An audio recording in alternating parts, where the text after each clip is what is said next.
자, 대받고 싶은 일요일 순서 계속해서 이어지고 있습니다. 내일부터 시작되는 이번 주 시장 대응 전략을 제대로 짜봐야겠죠. 정말 다음 주도 다양한 이슈들 그리고 경제 일정들까지 산재해 있는데요. 우리가 어떻게 해결책을 찾아 나가야 할지 오늘도 두 분이 자리해 주셨습니다.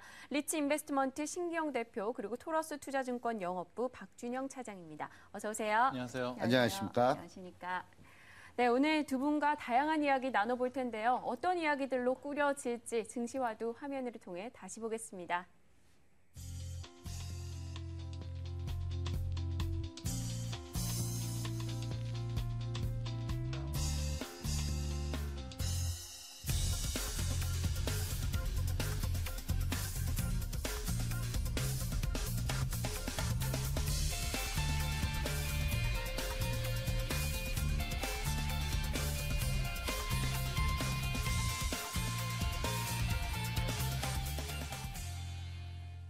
네, 엔터테인먼트 대장주인 SM이 3분기 실적을 발표한 이후 계속해서 하한가 행진을 펼치고 있습니다. 문제는 엔터주 전체를 끌어내리고 있다는 것이 포인트일 텐데요. 이에 대해서 엔터주 앞으로도 성장 가능성이 있다라는 의견도 있고 또 한편으로는 이제 거품이 빠지고 있다라는 시각도 많습니다. 과연 개인들은 어느 쪽 의견에 초점을 맞춰봐야 될지 참 답답한데요. 박준영 차장님.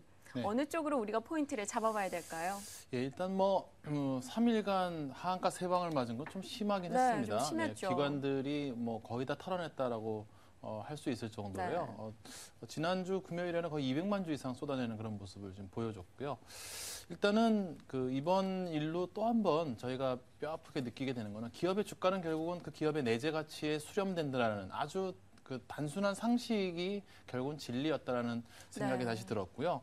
이런 성장주들 같은 경우는 역시 남들보다 한 발 먼저 빠져나오는 것이 항상 중요하다라는 것을 좀 일깨워주는 그런 사건이 아니었나 생각합니다. 대개 이제 복리의 수익을 내면서 성장하는 기업을 저희가 보통 스노우볼이라고 표현을 합니다. 워렌 버핏의 이제 자서전 이름이기도 한데요.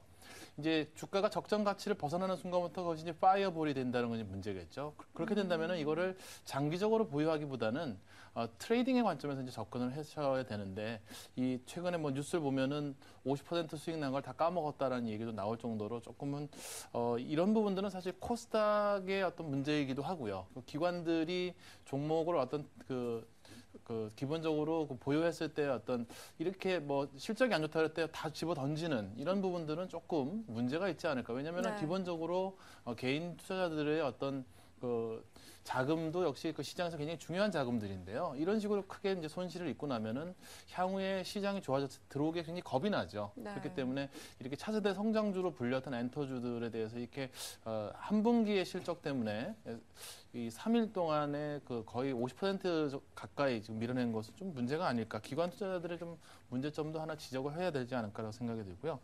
가장 문제는 이제 엔터테인먼트 기업의 실적 추정의 문제점이 아니었나라고 생각을 합니다. 일단 기본적으로 엔터테인먼트 주들은 대개 이제 연예인의 인기라고 하는 것에 이제 기초하고 있죠. 이런 것들이 연예인의 인기라고 하는 것은 사실 굉장히 좀 리스크에 노출이 되어 있는 부분이 분명히 많이 있습니다. 최근에 아이유와 관련된 사건들도 이렇게 보면은 네. 개인들이 범할 수 있는 실수들, 최근에 연예인들의 음주 운전 사고라든지 이런 것들이 엔터주들의 예측할 수 없는 그런 악재이기 때문에 이런 부분들도 좀 있고요. 또 소속되어 있던 연예인들이 이제 다른 곳으로 옮긴다든지 여러 가지 문제점들이 아직 좀 남아있지 않은가. 결국 실적 추정을 할 수 있는 연예인들의 인기라고 하는 것이 우리가 예측할 수 있는 부분이 아니다라는 부분이 좀 큰 문제고요. 두 번째는 기업의 회계 처리도 조금 불투명하지 않았는가라고 생각합니다. 이번에 SM의 3분기 실적에서도 보면 동방신기의 일본 콘서트의 비용이 많이 들었다라는 식으로 얘기가 나왔는데요. 네.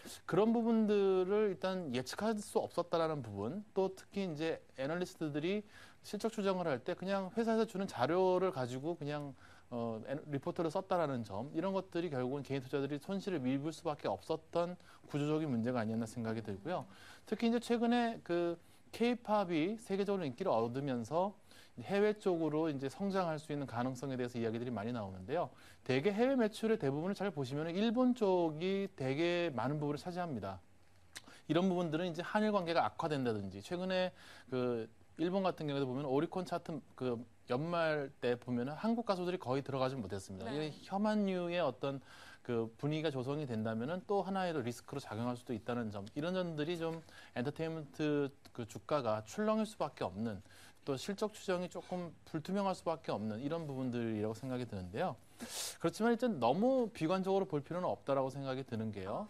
일단은 내년부터는 이제 음원 가격을 인상하도록 되어 있죠. 정부 차원에서. 이런 부분들은 굉장히 긍정적인 부분이기 때문에 이런 부분. 또 두 번째는 이번에 싸이 씬들마다 잘 보면은 이제 그동안에는 케이팝이 북미 시장을 두드린다든지 이런 부분들은 굉장히 좀 진입 장벽이 높았는데요.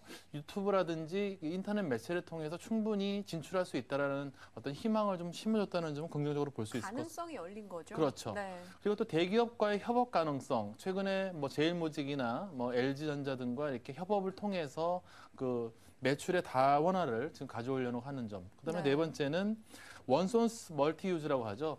되게 이제 한 번 키워놓으면 여러 가지 용도로 사용이 가능하다는 점에서는 이런 어떤 엔터테인먼트 관련주들이 저비용에 또 그 하이 리턴이 될 수 있는 구조가 있다는 것은 긍정적이지 않겠나라고 생각합니다.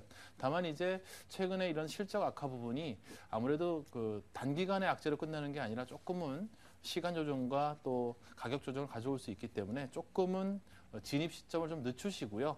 그렇다면은 그 기관들의 수급이 결국은 돌아서야 되는 시점이 와야 된다는 거죠. 결국은 기관들이 순매수가 들어오는지를 확인하면서 접근하시는 게 필요하지 않을까라고 생각합니다. 아, 그렇다면 아까 이제 스노우볼, 파이어볼 이야기를 해주셨는데요. 이 파이어볼이라는 것은 그런 엔터주가 그동안 적정 가치를 벗어나 있었다라고 이야기하시는 건가요? 그렇습니다. 왜냐면은 일단은 대개 이제 저희가 밸류에이션 측정을 할 때 뭐 퍼라든지 아니면은 PSR이라든지 이런 이제 지표들을 쓰게 되는데요. PSR이 이제 매출액 대비해서 지금 현재 주가가 고평가됐느냐 저평가됐느냐의 문제인데요. 지금 매출액이 지금 한 1,800억 많이 봐준다면은 SM이 네. 올해 말까지요. 그 정도 나오는데요.